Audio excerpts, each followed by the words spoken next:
Okay, and all my meters are telling me we're live. Welcome, welcome, welcome back to Heller Barnes. Ask me anything, and we even have a guest today. But Johnny, before we go over that, how's your week been? Things working well? How you feeling? I'm feeling fine, very busy. I was telling our guest Chris that I just got a phlebectomy. You can look that up, everybody. So my left legs is very sore. I just had it's like an hour where they pull out of varicose veins and bubbles and stuff. It's and I have a picture. I had the nurse Oh, take a good. picture of all the blood and crap in my. It's really gross. Well, So I'm that's happy really to share that with anybody who wants to see that. yeah. Okay. Well, we'll put in so send a private message to Johnny if you want to see that. Well, I'll Okay. just post it. Yeah, yeah, that'd be even better. And we had fires in our area this last week, so we had a very serious week. And Yeah, how uh, you doing? no, You're all right, you right? know, it's embarrassing because we literally were 3 miles away from the fire. There was two exits up on the freeway. I could see it from my front door. I mean, I walk out my front lawn and I could see the fire. Mhm. But well, because it was going up a mountain. The one thing that happened was that in our case, the winds were blowing really hard. You saw those hurricane type winds that were blowing through.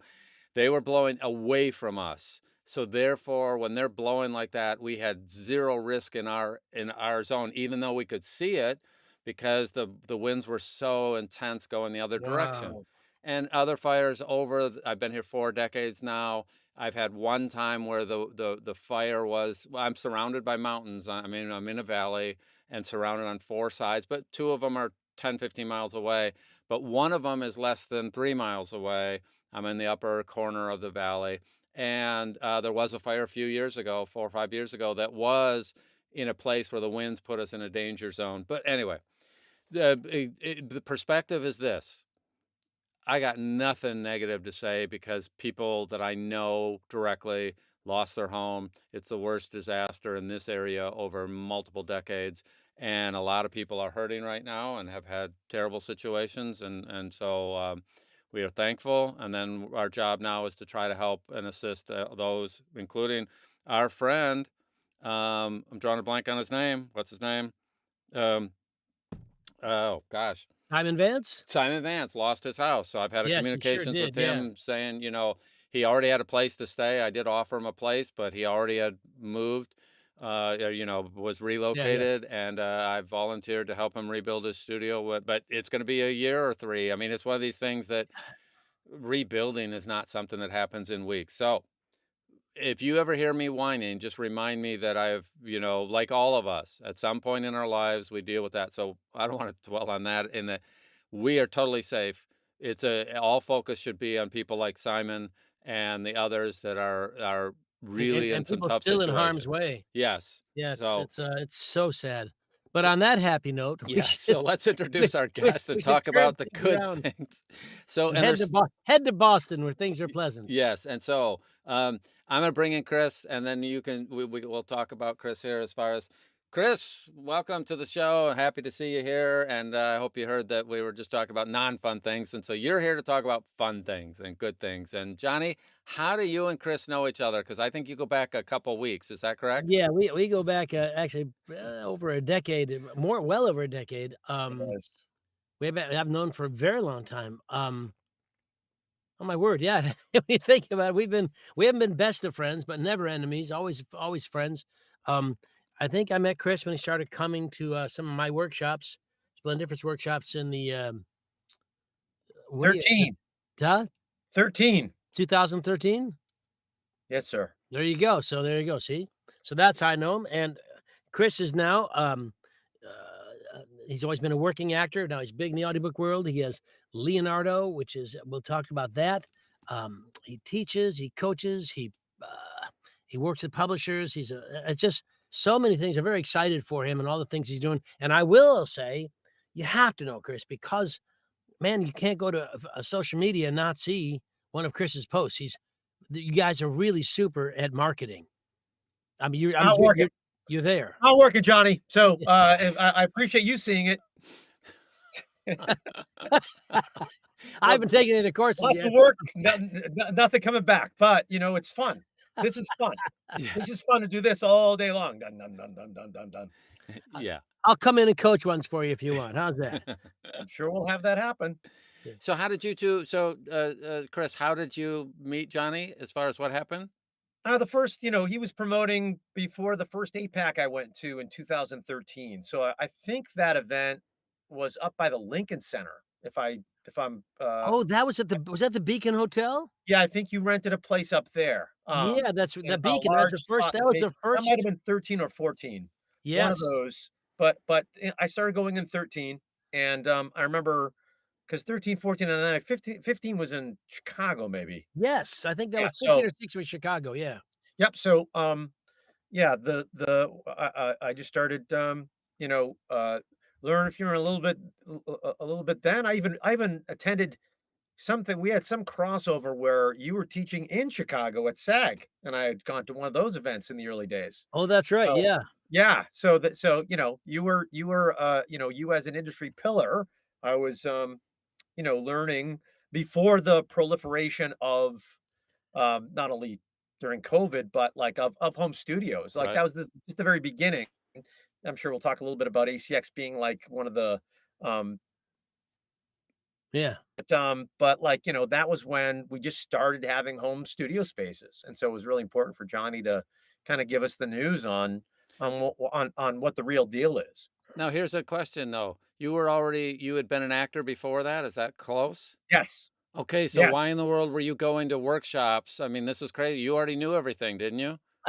Oh yeah. I knew and if you ask my wife, I know even more than that. Okay. At least that's what she says every day and night. The the Part of the marriage deal. yeah, and she's been following me around as a performer, since we got married in '04. So I've been at this acting thing since I graduated college in '97. I was a sketch comic, and, trying to pick up all the skills about performance from my home market in Boston from '97 to the end of '01. And at that moment, even before 9/11, New York was dead. They didn't have tax incentives yet. And Atlanta didn't exist yet. So the only option to move on with your career if you wanted to, and Boston, has gotten busy, um, notwithstanding the writing stuff and then COVID, but Boston's been a very busy market in about the last 15 years um, for major motion pictures to come Yeah, in and shoot there because you can kind of make Boston and Massachusetts look like every other state. Um, but still back then it wasn't happening yet. So the only option was to go to LA. And then I went out there with about 10 other actors that we were all in class together. Um, and then we all, went for it in LA for however many years. I had some sketch comedy background, so that helped me do some commercial work early. And then when you're out there in that big market and you don't start booking right away, at least I was resourceful enough to try to find all the little cookie jars of other categories of work to work in. So I ended up becoming a voice actor and doing voiceover demos, and then got represented as a voice actor by an agency out there. And again, this was before like home studios were yeah, in voiceover, Right. like for commercial, animation, video game. People weren't doing that yet. So you needed to get an agent out there to really get the at least secondary level of acting opportunities. And so yeah, hustling, and had a bunch of bad years. And then finally I fell upon audiobooks. And I needed a way to get union health insurance and pension years. yeah. I only had maybe 3 really successful commercial years. The rest were really dead. And I'm the type of guy, you look at my face. This face is, I'm the worst good looking guy in the room. I'm the ugliest good looking guy. I'm I the least think looking I'm right next to I'm the you. least looking Italian guy. Yeah. Like, so they would send me out to Italian, like, And auditions, you'd and work get all against a these bunch of Italians. excuse my language for the Italians out there, because 'cause I'm a Ginzo. There are lots of, Ginzos in that room, and then I'm like, "Oh my god, people think I'm Irish in this room." The So, horror. the branding but look at I'm still representing in some way. There you There go. you are. So, um, so I I'm needed to wearing my find Claddagh ring, so I'm something, there for you. and Yeah. then I was in a Woodland Hills, um Barnes& and Noble getting out of the 115-degree heat in 2009, and I see um, these square plastic boxes on a shelf, and I'm Rec like, recorded "There book. are monoliths in here. Did Kubrick get in here somewhere?" And I grab one, and it's a John Grisham novel, and I flip the thing over. It's a CD case and it says read by Michael Beck. I go, Michael Beck, he was in the Warriors. He was Swan in the Warriors. He was in Xanadu with Olivia Newton-John. And then he's done maybe three, maybe a Matlock, maybe a Murder She Wrote, and then that was it. And I looked him up, and he became a full-time audiobook narrator, and that's how he's making his living. So that was the first ding that I was like, okay, audiobooks might be a way to have an addition at the time, an additional revenue stream in under the union heading to be able to get me some good union money. Yeah. You know, we forget, I think, and certainly people, watching our show forget that when we all start, all of us, um, people didn't have home studios. Right. It seems second nature now. So what you had to do was and in the early stage, you'd make demos, commercial demos generally, that were on cassettes, and you get the cassettes in, and so there was a physical thing, and you'd have little cute boxes and things, and you'd travel around trying to get them in, and then, the way you get when you went to audition, you needed an agent really because there wasn't, all the internet to do things. Nothing was listed. And then you have to get an agent, and then you go. If you had a good agent, you get more auditions, and a shitty agent, you didn't. And you'd go, and the hope was you could develop a relationship with whoever the casting person was. And the reason I got hired a lot is because I was reasonably fun to hang out with. So all things being equal, my way of looking at it in those days was assuming talent is equal, which it isn't, but let's assume that everybody in the room can handle the script. Well, then it's up to the publisher. I mean, the casting person. Who do they want to spend the day with? Because it's an all. Because so if you were fun and tell jokes and just like Yeah. Chris had a comedy background, he's more fun to hang out with than somebody who isn't. Yep. So that's sometimes sealed the deal. And And you're I gonna know be a that nice for me. person on set, Johnny. You're Huh? gonna be nice. You're not gonna be problematic. Yeah. Like, you're not gonna because Yeah, if it's out, you're gonna hit your mark. You're not gonna yep. complain about the food at the craft table. You're just gonna do the job. Yeah, same as in audiobooks today. I've always said you've got to be an answer to a problem, not the problem. And I I I had a film that I actually got hired as a lead in because the lead actor, who was a pretty big actor, an Australian guy that plays a lot of Americans, why wouldn't they? Yeah. had an episode, and I had auditioned to be his sidekick and didn't book it. I was their third choice for that, and then um, they hire me. I have to learn all these lines in 36 hours. Um, I get to set, and they bring me to the trailer, and there was still his vomit in the tra in the trailer. His That's puke promising. was still in the toilet, and I Oh, went, nice. and they don't know me yet, and I can't, and this is my first big Yeah. booking. Yeah. Yeah. Like, I've done TV, but this is my first, like, if this is an indie film, then if it takes off, it might be something special, and I don't wanna, like, I couldn't be me. Yeah. Yeah. Couldn't go, "Hey, eh, no, I'd rather, just let's can we, can you put me in the one next to it maybe for just a little bit so I can get dressed up?" Um, but that was an experience, you know? Yeah. It's the world we come from and what we had to do to get in is fascinating. And for me, just like you, audiobooks was just another option while I was waiting to do the things I was trying to do. It wasn't ever supposed to be my main thing. Yeah. And it has, for me since like 91. So it's been a great ride. And I think what happened was for everybody in our industry, um, Audible and ACX really changed the industry in general. Sure. And there was a huge push and people, if you had a home studio and sadly, good or bad, sadly in those days, a lot of people thought don't need to be an actor, just need to have the equipment and a script. I mean, how many of us and how many of you guys out there have heard someone say, so what do? You read out loud? I can do that. People tell me I have a nice voice. And if that's what you believe the job is, you're going to face a number of problems, particularly being consistently hired and making any money. you will be able to put together an excellent booth with top flight equipment, really good stuff, as long as your credit card can handle it. But you know, having a good DAW and an excellent mic does not an actor make. Yeah. That's what I say. Yeah, yeah. That's just foundational stuff that you have to have. That's like, I'm going to be an Uber driver. I better have a fairly reliable car. Yeah. Otherwise, it's going to be a very short Yeah. Yeah, the Uber 75 career. Pinto is not gonna cut it. Yeah. Yeah. So the other thing that happens is for you guys, at that time, it was looked down upon practically. If you had a home studio, that was almost a B-roll actor. It wasn't. It was people went into studios if they were serious about Yeah. this, Yeah. and home studios were not. And when I started, like the first home studio I built, people were not excited about it. It was definitely the second tier, or the not main course players. Everyone was going in, and so it's a whole different world here. Well, now it's all about self-tape, even auditions on camera and movie, it's self-taping. Yeah, If you're good at self-taping, you have a much better shot yeah. of just getting seen and moving up. Even it doesn't matter if you're assuming you're marginally talented, can read the script. I don't know how many times you've had on camera auditions, Chris, where sometimes it's a long script.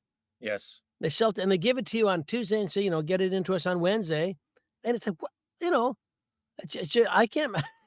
I was never good at memorization. No, no, Never. I write it on the I'm back of I'm a really good cold reader. Yeah, So I'm me good at too. picking it up below me and then coming up and being real with it. Yep. But like, yeah, the to be able to get off, and I got to a point where I was auditioning for, some guest star stuff.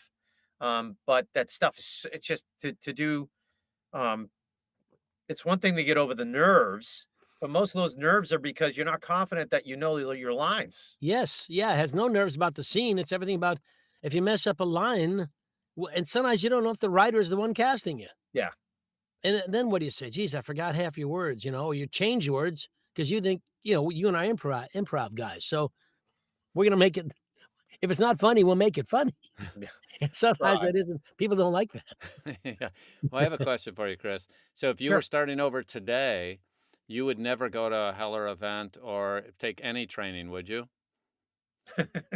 Nice, How nice would lead you in. start? What would you do if you were how would you advise me? I want to get started in this thing and I actually would like to be good at it. What So would what would you tell me? yeah, the both for now the pathways can be a little different, but both for experienced actors from other categories, whether or not they're an on-camera actor, whether or not they're a voiceover actor working in mainly commercial or promo or TV narration, animation, video game. All of these actors have specific skill sets already in performance, and they already have like a coach, usually from the Stanislavski tree. I mean, everybody's from Stanislavski tree, let's Yeah, be honest. And then, but it's either between Chekhov, Strasberg, um, Adler, Meisner, or Hagen. All right, so it's everybody you know. I don't care. I've got this new format that's going to get you from point A to point. It's all from one of those five people. So um, you're, they'll learn pretty quickly if they apply themselves appropriately with a good coach how to readjust their levels to be able to properly deliver a performance to a single person with an earbud in their ear. So, did you have to go through some sort of transition like from being a on-camera actor to performing for audiobooks? Absolutely. Yeah, and My and but I was just going to end the last question. Non-actors have to do much more. We can get into that later. Non-actors have to, but there's a way that a non-actor can work in the things that they already know and try to grab the things that they already have skill sets in. We can talk about that later. But you asked me a question about Don, re-ask that question for me, please. so did you have to when you were transitioning from being an on-camera actor, you have a set of skills, and what had to change in order to be good at audiobook narration? Great question. So I got into it. I did my the Pat Fraley workshop, weekend workshop back in the day that builds you demos with Scott Brick and Hillary Huber. They were my first two coaches, right? And they're friends now. They're legends. We all know they're legends. I was very lucky to be exposed to them. However, even in that big weekend that they did back then with the wonderful packet they delivered, they didn't do too much tech stuff. And for someone like me, it didn't allow me to understand what I needed from my personal performance skill set. So I was an on-camera host and a voice actor. By on-camera host, I was I had a robust voice that would be able to project pretty far. So if you look back at my career, I only narrated 7 books in 2013, 8 books in 2014, and 9 books in 2015. Why? Well, how do I have 535 credits now? How am I a producer slash publisher slash coach slash all this other stuff, right? How did I get there? Well, I never learned from someone specifically early enough how small audiobook performances need to be, Yeah, how but why? scaled down. So, how why do you have to be small? Why? Mhm. Because you're you we are if you are not small, it's too much energy into the person with the earbud in their ear. It's Yeah. too much work for a narrator to get through a 6-hour day. So it's simple projection. That was my problem. So other people have it naturally. They just know, okay, I'm talking to someone and they're only 3 feet away from me. They're literally right behind my microphone. Well, And wouldn't you once agree, they get Chris, that that, part of it, but part of that problem of being too big, too small, it comes from the idea that the audiobook actor and acting in general, audiobook acting seems to be a theatrical experience yes, because exactly. They think and they're in a stage yeah, there's performing and to you're an singing out the 800 person room, and they and have it's to reach simply the person in the back row. No, and it isn't exactly right. Yeah, no. I just love it when we have guests on who think exactly the way I do. Good booking by me. So I'm the So odd guy just to out. give kudos, Don, to give kudos, that, um, that happened via, me doing a workshop that, uh, Michelle, put on, Michelle Cobb, who was organizing for Paul Allen Rubin back then. Oh, So right. early 16, before, the current Johnny and Paul events started, way back when, it was Michelle setting up those events for him, and then I was able to get in, and, I mean, in a weekend, you can only go over so many actionable things. So I didn't receive too many actionable things from Paul, but he got me in the room and he brought me. He physically got me down to the quietest place. So I was able to learn the bandwidth of quietest to loudest, and I had never done that before. I had never known how quiet could I get and still be speaking. And that's really important to know. So from there, then you find the true middle ground. And then you start from there. That was, I don't know how many decibels and how much less projection that was for me. But then I was my the good things about my early books were my characters. I mean, I've always had three-dimensional characters because I've been making characters since the 90s. I just know how to do that. But you know, talking in especially a third person way, creating that narrator that's a real person and having them tell a story, uh, didn't translate until I took Paul's class. That's Cool. great, and it's an important lesson that everyone needs. I mean, people sometimes they still ask me, and I'm sure they ask you, and they ask you, "Don, are you still getting coached?" Are you still and the answer is always yes, and I also think a lot of, because I know that, Chris, you do a lot of coaching, a lot of workshops, one-on-one workshops. I venture to suggest that both of us learn a hell of a lot while we teach and when we teach, Oh, yeah. and it's an amazing experience that people forget. It's not just a sharing of volumes of knowledge. It's talking together and together discovering every actor who comes to us to up their game. Once we find the way to help them, we've learned something as well. What have we just unlocked? And when we take a second think, all of a sudden, that's an enriching experience for both people. It's like anybody's been in an acting class, and when you're just rooting for that actor to play the scene and get that moment, hit that beat, all of a sudden, and all of a sudden they hit it. They finally get it. You go, oh my! And it's such a special experience for everybody. That ooh moment, uh, um, and that happens a lot in the audiobook workshops. I find there's a lot of aha moments that really, really help the one-on-one and also the workshop, the groups. It's just an amazing experience, and because of the actor mentality, how we all like each other and really root for each other, it's wonderful to see. At least in my experience, that's one of the reasons I keep doing this because I really enjoy Sure. those aha moments. Yeah, they're, I get to teach, we have both we have a pretty robust workout program that I took from ideas of all the on-camera workshops that I was doing in LA, for about 9 straight years, meeting all the casting directors, and based on that format, I created a workout program, that first for the first year, year and a half, we were bringing in working actors, working narrators to coach, and then we have changed it since to, some, um, resident coaches that we have, myself, Christina Delane, Carrie Height, and Seth Podowitz, and then we bring in, Yeah. a casting producer, twice a month now, and it Oh, sells nice, out yeah. in an hour, Johnny. What's that? Each one sells out in an hour, and all the narrators are vetted. So they all have gone through one of us coaches before they have access to the list. What is your Um, vetting process like, just generally?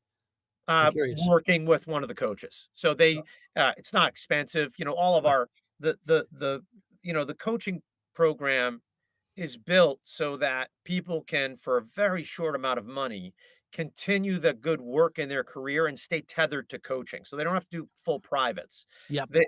For 15 minutes, they pay $35 and they work a 3-minute scene, but they get 2 passes on it. And on the second pass, they may get broken down very specifically depending on the coach. So Mhm. Christina does that a lot. Yeah. Uh, I would say myself and Seth are more macro in those classes, and Carrie's a mix of the two. Right. So we but the goal of the whole program, like for instance, those don't sell out. Those have between usually 4 and 6 narrators each workshop, each Mhm. workout. But the point is for people to, if they have like a really challenging scene in a book that they're working on right now and they could use some direction on it. Say there's like 5 characters on a board scene and they Yeah. want to figure out the best way to delineate those characters, or pivotal climax where it's a lot of action, a lot of beats. And then they can literally record their stuff in the sessions if they want, and they can keep it. Sure.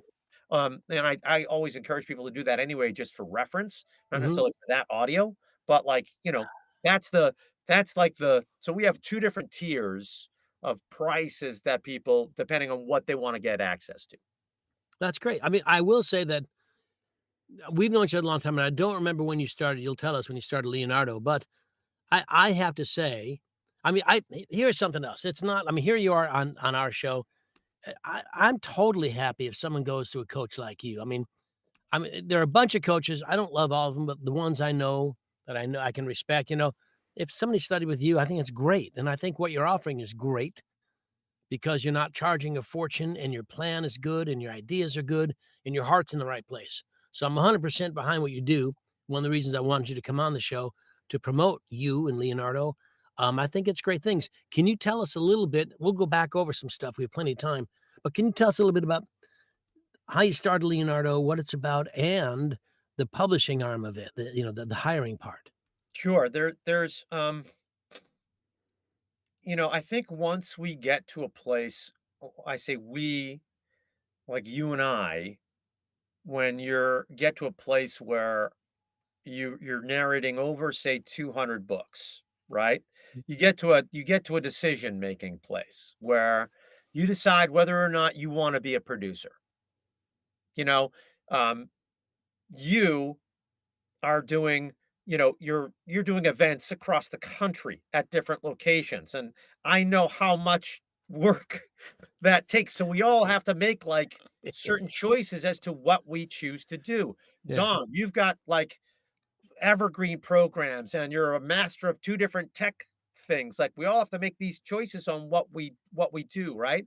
So, I always wanted to spin back to being a producer because that's what I did in LA. Towards the end, I was pitching TV shows, I was writing conceptually a lot. I wasn't, um, you know, team writing. I was a concept person, and we were bringing in writers, and then, um, towards the end, I had 2 shows that almost made air, one being a film history show that I would have been hosting. Um, so it's always the idea of getting back to that, right? So once I narrated a certain amount of books, I'm like, and you build so many relationships with great post people and certain post producers, and then producers from big five companies and our independent level of the Blackstones and the Podiums. You're and used to be the Dreamscapes. You're at a there's a pivotal place where, okay, do I develop a company or not? And Right. I always wanted to start with um, something New England based. I wanted to find a reason to get back there too. So when I first created Leonardo, it was going to be about New England based titles and projects, and was just going to be audio, and was going to be basically a small publishing company. I wasn't really thinking being a producer for other entities. I was thinking of just being a micro publisher and growing it as a regional asset. Very soon out of the gate, though, I learned that we're a production company. Like, and so then you learn the difference between risk and reward, high risk and versus profit margin and being a contractor.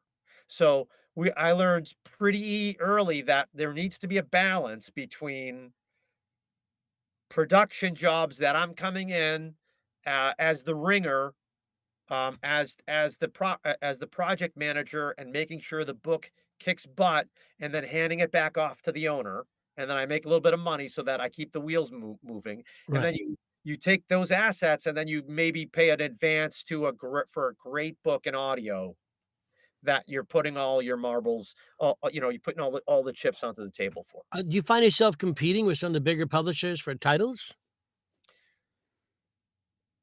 Not often, but um, no, I mean, no, because the way I look at it, if the book is destined, and I've done a little bit as a shopping agent as well. I really have been like the jack of all trades here. Like, so I've had friends who are authors who I've like made. I have a couple of friends who I've worked as extensive work in the video game industry, that are devs that wrote books, that were first writers in the video games and wrote series.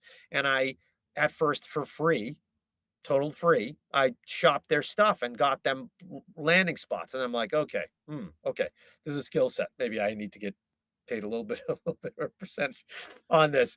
So, the but I'm trying not to compete. I'm trying to, first, in instances where that book should be really well connected with a higher echelon company that has more resources, I like to bring that book to that company and then be the producer Right, for it, right, yeah.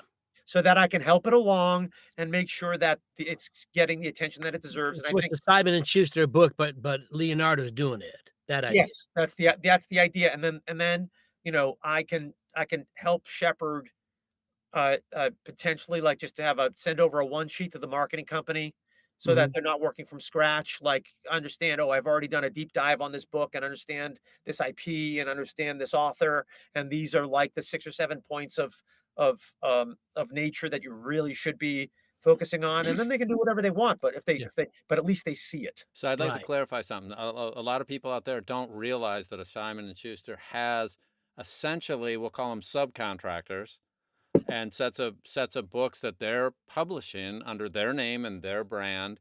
But really, it's your company, and there's a dozen others that I know, and there's some here in LA that I Yeah, know, yeah, sure. and they are actually the place where the narrators interact with primarily. So, like, you are casting the book as well, and then taking it, are you grabbing and finding the narrators, and should people be contacting you for how does all that work for you Yeah, I guys? mean, we have a roster that people can join on our website. Okay.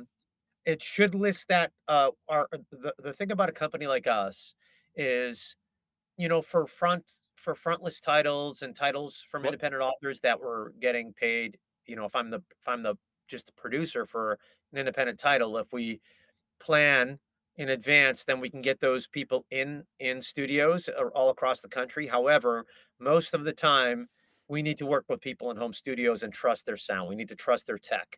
So that's why we have a 20 credit, 20 title kind of threshold that people should already be above.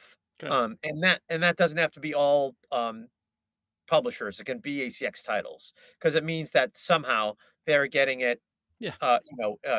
past industry standards. Now, at that moment, if we hire that actor, we're going to do some confirmation with our post team to make sure that their studio is up and running. And I basically ask the one question. It's not the mic isn't the most important question. It's the interface. The interface is the most important question. What are they using as an interface? And then if the room tone sounds good and the sound is good, then we're not going to have a problem. And but are you so once I'm on your Yes. roster, then how you want me to contact you via text twice a day, or should I maybe space it out a little bit? How do I interface with Stop you if by I the want to be? house. What do you want? Yeah. As a general coaching, and I'm sure Johnny says this, says this a number of times to his private clients a day. You should not be contacting any buyers more than every 3 months. And I'm going to say something that a lot of coaches don't say, but they should. Do not just randomly add buyers to your monthly circulars. Your So monthly emails. the monthly emails that are auto sends and do not have any personal messaging to the buyer that you're sending it to. I can't tell you how many people are getting on my bad side by doing that, I'll and add not you to my and not list. Okay. not I even hear you. like touching the first sentence in the email to say, "Hey, Chris, saw this." That's all they have to do in order to make it to me. Instead, they're like, "Hi, I just worked on X, Y, and Z, and Thought you you'd want to know, know about it. I've got some room in about from 10 to 13 days from now. Yeah. Can you hire, I mean, so there are some people, unfortunately, that just don't have a good perspective because they're not having enough of these like real industry conversations Right. to know, okay, that's not good. Yeah. What you're doing is not good. Don't do that. Yeah. I don't even like it when people send me their Christmas card and inside some typewritten letter about, the Henderson's year this year. I'm like, I don't give a crap. Just send a note. I'll try and remember to send you a card next year. Because I mean, the idea of sending stuff on a monthly basis to people, updating your month. Well, first off, that's like sharing your lunch pictures on Facebooks. Yes. No one gives a rat's ass. I think you shouldn't reach out to people unless you have something you want to say. And sometimes what you need to say is, I just listened. I know you just hired Chris to do such and such a book. He did a great job. It was really great. I loved it. Sometimes that's nice. I'm not asking for them. I'm just saying that's really a good job. So if you have something to add, like a note to Chris, I just saw you on Don's show. I didn't know you that well. You seem to like, I'd like to get involved in your workshop. That's nice.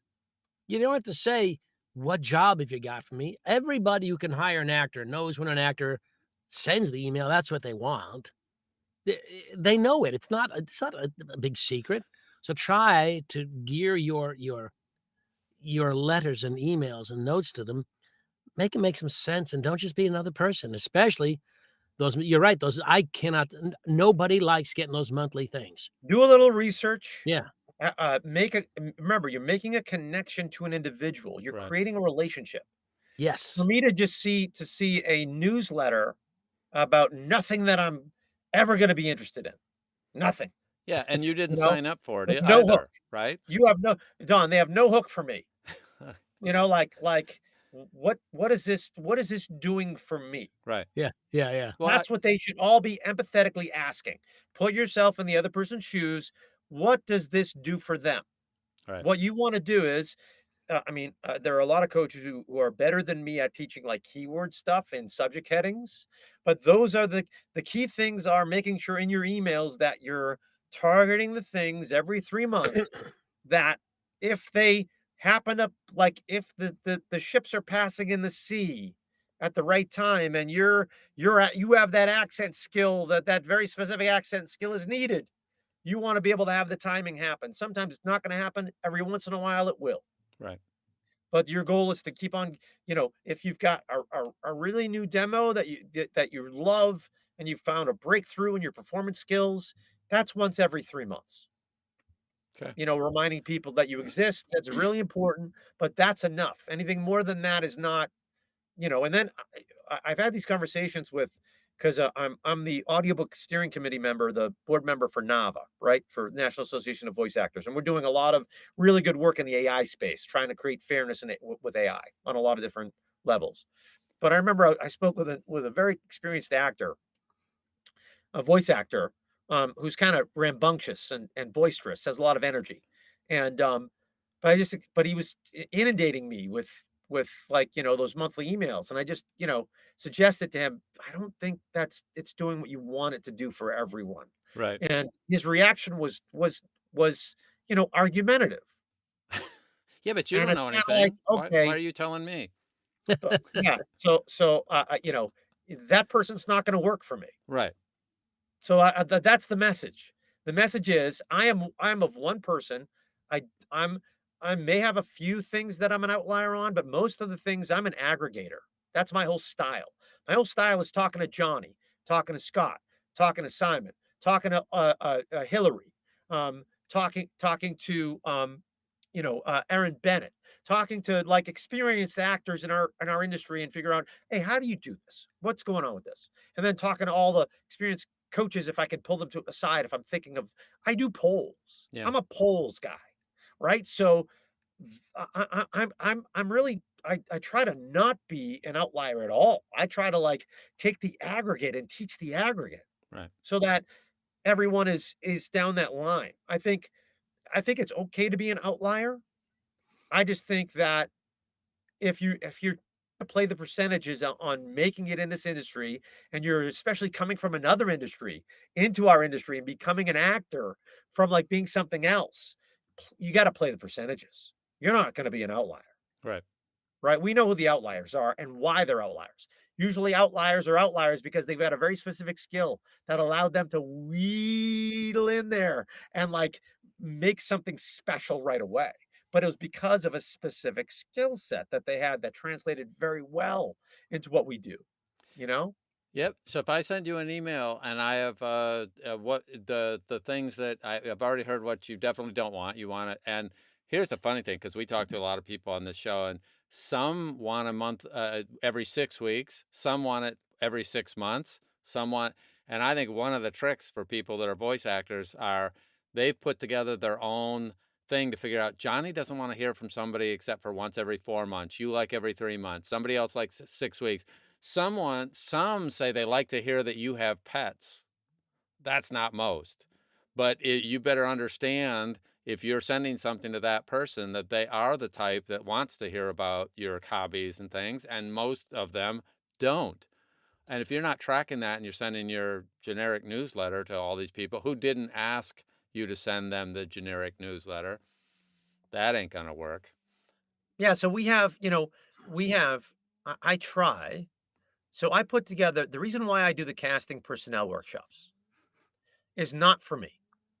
Some people would say, "Oh, does it connect Chris to these companies?" These companies aren't hiring me as a producer. They're not. They're not hiring me as a narrator.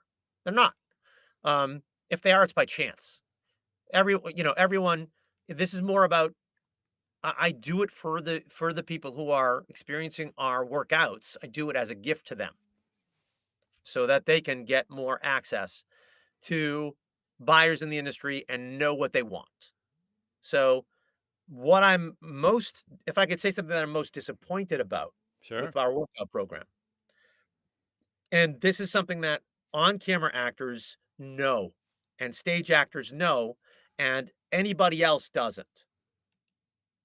Um, every once in a while, a VO actor will know, but usually not. They're because like it doesn't happen as often in the VO class world. Auditing to get the information that that person is delivering that night. Because someone like me, and I'm sure PJ does the same thing, asks the right questions to get that stuff so that the people attending are going to know that person actually likes attachments when you send them a link or not. Right. If they're Mhm. the 2%, if they're the 20% of the 100% of people who want that, Right. right? Right. We're gonna figure out their origin. I ask origins of the industry to like so that when you make an email pitch to them, it might attach. You might mention something about their existence that is gonna anecdotally connect to them, Right. right? So I set up auditing, and I give a bunch of deals on it for actors to come in and audit, and no one audits. Like we get 2 or 3 auditors a time when it should be 20, 30. Yeah, And we they really should take advantage of the opportunity. Come on, man. Like, Yeah. when else are you gonna get that opportunity? You're gonna Right. go to APAC Yeah, and have 1,000 conversations with all these people? They don't wanna talk to you. Right. They're gonna and wanna and talk to me. They don't want to talk to me. Yeah. I'm gonna make them laugh, and I work with them, and I'll buy them a drink, and, like, it's gonna be a real conversation, not, "Hire me." Like, so you can get that good information from auditing. And I so to me, when I was an on-camera actor, I can't tell you how much short money I spent on auditing lots of people. And did I book more from it? No. Did I have more callbacks? Yes. Did I have yeah, more call-ins? Yes. Absolutely. yeah. So all of my ratios went up because of your exposure to individuals and their needs, and then you just have a simple spreadsheet on and you're marking the bullet points of what they're talking about. You know what I'm hearing, which is great though, is from your perspective, and I think all 3 of us are pretty successful because of this perspective. We know what we can give to any given project by our involvement. We need to know to get in that project, what does the person who hires us, what do they need? What are they looking for? How do we fill that gap for them? So again, what can we do to be the answer versus the problem? And, APAC is coming up Yep. March 3rd and 4th, Sunday and Monday. And just we'll talk about it for a second. I am not a member of the APA. That's my choice. I have been on and off forever, but I'm not the last few years. If you're not super immersed in this community, in this job, I suggest if you can get there, you should go to APAC. I'm not at all certain, and I'll say this, take the beating, that you learn as much as you might at other workshops in terms of what an actor needs to know. But You it's do. an opportunity to meet fellow actors and certainly casting people and publishers and a chance to meet them and get them to meet you so that when you reach out to Chris Ciulla, say, "I met you at APAC," which you met a bunch of people, "and I really enjoyed our conversation about the New England Patriots," or whatever the hell you did. But you get to know them a little differently than you would as just somebody else who might be able to give you a job in a book. You know what I mean? It's that Yeah, personal. Johnny, I think it's even on a macro level, right? It's your presence there. Yeah, So even if people don't talk to you, right? you They were they, there, you they saw. pass by you, they see your name tag. They might Yeah, give you a little hello because everyone's comfortable with shouldn't say comfortable. Everyone is kind, yes, they talking to are. everybody and like nodding to each other. And so they'll just seeing you and you being boots on the ground there changes how people perceive you. Yep, Correct. So you want to change how you're being perceived. And so being there, well, if your goal for perception is to be an audiobook narrator first, you need to be boots on the ground on the only conference that is audiobook centric throughout the year. yep, You Yeah. know, or I should say industry based yeah, audiobook yeah, conference. yeah.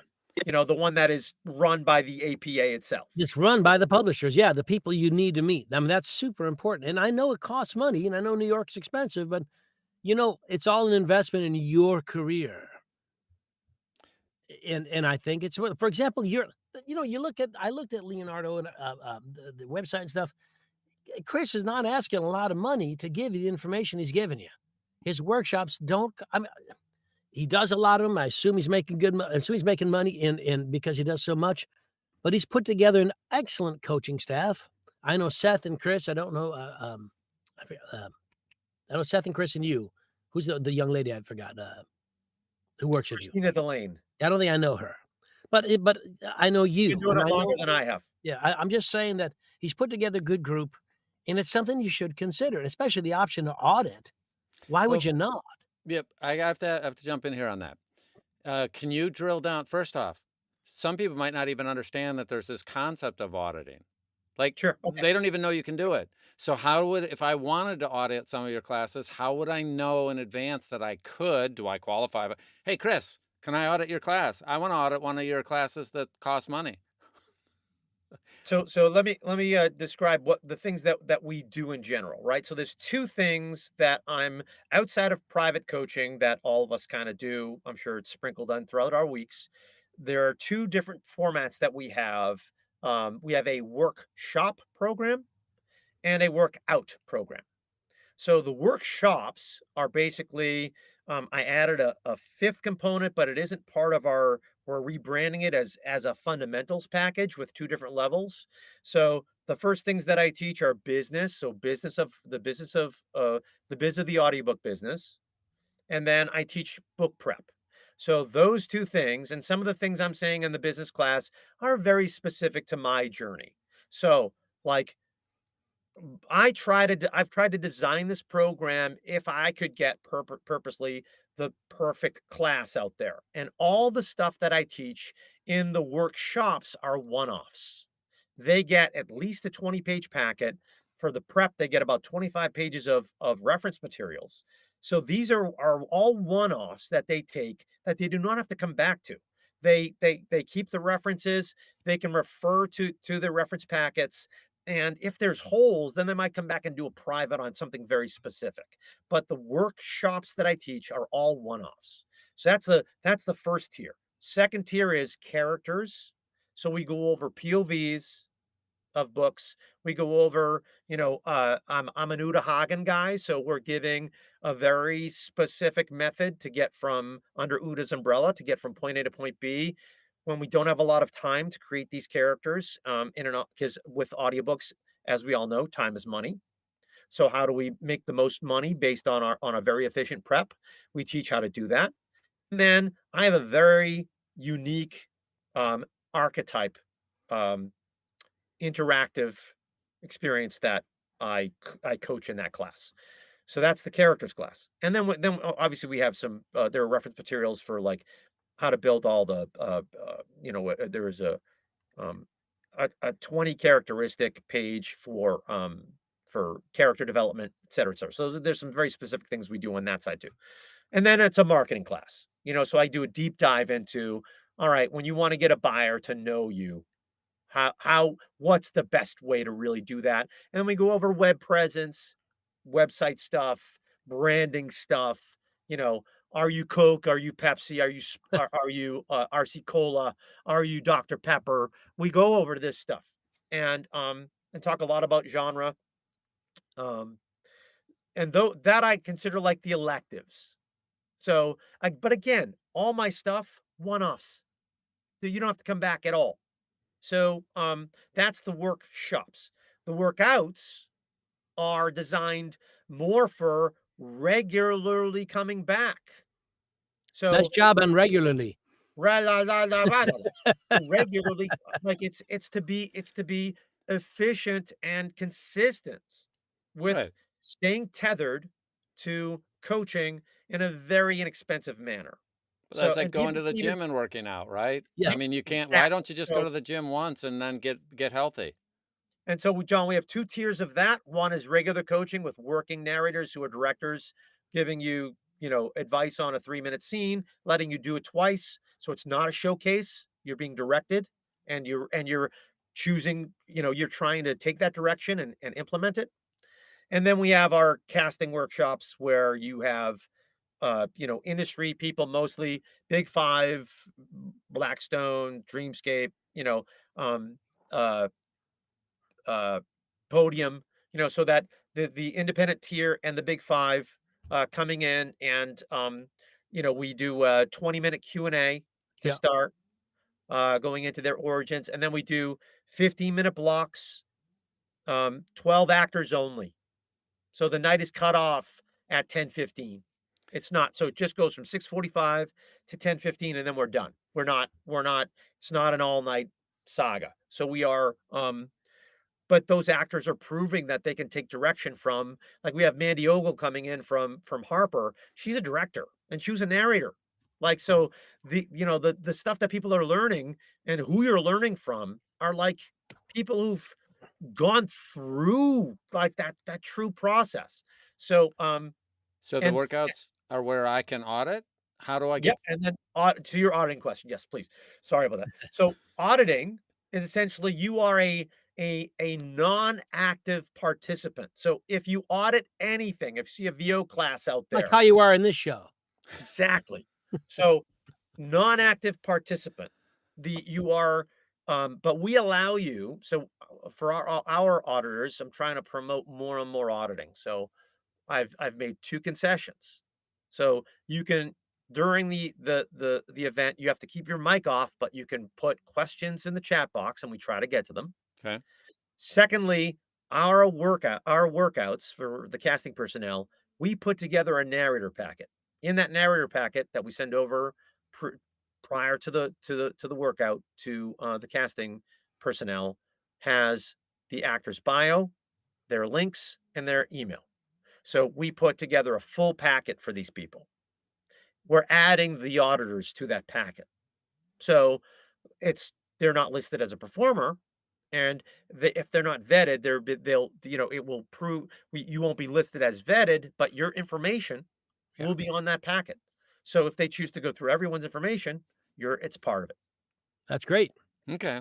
So how do I get on it? So if I look on your site, I would be able to see where I would be able to audit. Is that correct? Yep. You go to leonardoaudio.com and you Hmm. go to the workshop tab, and you simply scroll down, and all the links will take you to the appropriate places, and all of the proper protocols and sign up sheet, everything will be on that Calendly page.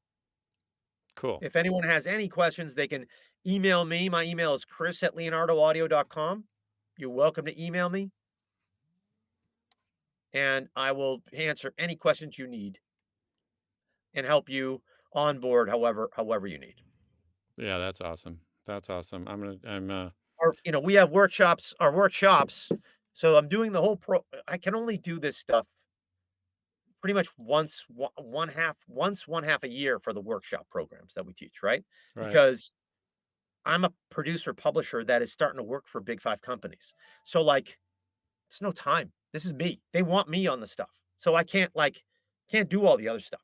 So the reason why we have our whole program coming in now is to get money. And I will tell everyone that out of all the private coaching that I've done, all the workshops and workouts, I have not taken $1 and put it into my account.